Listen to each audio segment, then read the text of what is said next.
வணக்கம் நண்பர்களே, எப்படி இருக்கீங்க? நல்லா இருக்கீங்களா? ஃப்ரெண்ட்ஸ், இங்கே பாருங்கள், கொடைக்கானல் வில்பட்டி கிராமம். இது ஆதிகாலத்தில் ஒரு குக்கிராமமாக தான் இருந்துச்சு. இப்போ பார்த்தா டவுனுக்கு ஈக்குவலாக வந்துருச்சு. இதுதான் டவுன் மாதிரியே ஆயிடுச்சு. அந்த மாதிரி ஒரு ஃபேமஸ் ஆயிடுச்சு வில்பட்டி. ஒரு 4-5 வீடு தான் இருந்துச்சு. அதுவும் எல்லாமே தோட்டந்தொரவு வச்சுருக்கவங்க தான் இருப்பாங்க. இங்கேருந்து அவங்க டவுனுக்கு வர்றதுன்னா குதிரையில் தான் வருவாங்க. சரிங்களா? அந்த குதிரையில் தான் டவுனுக்கு காய்கறி, சரக்கு எல்லாமே எடுத்துகிட்டு வருவாங்க. ஒரு குறிப்பிட்ட இடத்துல அதெல்லாம் இறக்கி விட்டதுக்கப்புறம் அங்கேருந்து வேணால் லாரிகளில் ஏற்றி கொண்டு போவாங்க. அந்த மாதிரி இந்த மக்கள் ரொம்ப விவசாயம் பண்ணாலுமே ரொம்ப கஷ்டப்பட்டுட்டு இருந்திருக்காங்க ஒரு காலத்தில். இப்போ நினச்ச பக்கமெல்லாம் ரோடு போட்டாங்க. நல்லா ஃப்ளாட் ரோடு நிறையா போட்டாங்க. நிறைய ஏரியா விற்றுட்டாங்க. நிறைய பேர் விவசாயம் பண்ணிகிட்ருக்காங்க. பாருங்கள், பார்க்குறதுக்கே எவ்வளோ ஒரு நேச்சுரல் பியூட்டியாக இருக்குதுன்னு பாருங்கள். எவ்வளோ ஒரு அழகாக இருக்குது பாருங்கள். நிறைய வீடுகள், காட்டேஜஸ் எக்கச்சக்கமாக கட்டிட்டாங்க. இந்த இடம் ரொம்ப பீஸ்ஃபுல்லாக இருக்கும் ஃப்ரெண்ட்ஸ். அதனால் நிறைய விஐபிஸ் இந்த மாதிரி இடத்த விரும்புகிறாங்க. நான் நேற்று ஒரு இடம் பார்க்க தான் போயிருந்தப்போ தான் நான் எங்கே போனாலும் எனக்கு இயற்கை ரொம்ப பிடிக்கும். அதுக்காக இந்த இடத்த எடுத்துகிட்டு வந்தேன்.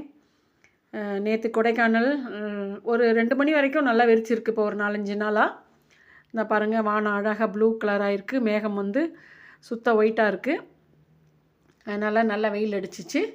ஒரு 2 மணிக்கு மேலே ரொம்ப குளிர ஆரம்பிச்சிருது ஃப்ரெண்ட்ஸ். பனி ஓவராகிடுது. அதனால் குளிராகிடுது. இந்த பாருங்கள், இதுதான் போகிற வழி. இதெல்லாம் ஆதி காலத்தில் ஒத்தையடி பாதையாக இருந்தது. இப்போ பஸ் ரோடு ஆயிடுச்சு. இந்த வழியாக போய் அட்டுவம்பட்டின்னு ஒரு இடத்துல ஒரு பிரிவு வரும், வில்பட்டி பிரிவுலேருந்து லெஃப்ட்டில் அட்டுவம்பட்டி ஊருக்குள்ளே போகும். ரைட் சைடு வில்பட்டி கீழே இறங்கும். அந்த டாப்லேருந்து பார்த்தாலுமே கீழே தெரிகிறதெல்லாம் வில்பட்டி தான். பார்க்குறதுக்கு ரொம்ப அருமையாக இருக்கும். அழகாக மலை மேடையில் மேலே ஃபுல்லாக ரோடு போட்டுப்பாங்க ஃப்ரெண்ட்ஸ். மலை ஃபுல்லாக ரோடு ஆயிடுச்சு. அந்த மாதிரி மலை ரோடு நிறையா போட்டிருக்காங்க. ஃப்ளாட் ரோடாக போட்டு, ஃப்ளாட்டுகளாக போட்டு நிறைய சேல் பண்ணிக்கிட்டு இருக்காங்க. ரொம்ப அருமையாக இருக்குது. நீங்கள் வந்தீங்கன்னா வில்பட்டி கண்டிப்பாக பாருங்கள். நான் உங்களுக்கு ஒரு முறை சின்ன பள்ளம் போட்டேன். சின்ன பள்ளத்துலேயும் அப்படி தான் அந்த காலத்தில் விவசாய மக்கள், பாதி ஆதிவாசிகள் தான் வாழ்ந்தாங்க அப்படின்னு சொல்லியிருக்கேன். இப்போ அங்கே வீடுகள் ஓரளவுக்கு இருக்குது. ஆனால் இந்த அளவுக்கு வில்பட்டி மாதிரி ஒரு டெவலப்மெண்ட் இல்லை ஃப்ரெண்ட்ஸ். வில்பட்டி இப்போ ரொம்ப அருமையான ஏரியாவாக மாறிடுச்சு. நம்பர் 1 இருக்குது. அடுத்து பூம்பாறை. இது எல்லாமே வில்பட்டி கிராமத்தோடு சேர்ந்தது தான். பூம்பாறையும் இதை மாதிரியே தான் இருக்கும். ஆனால் இவ்வளோ ஒரு செழுமை இருக்கா? வீடுகள் கம்மியாக தான் தெரியும். ஏன்னா அங்கே உள்ள மக்கள் மட்டும்தான் ஓரளவுக்கு இருப்பாங்க. ஒரு சிலர் தான் வாங்கி வீடு கட்டியிருப்பாங்க.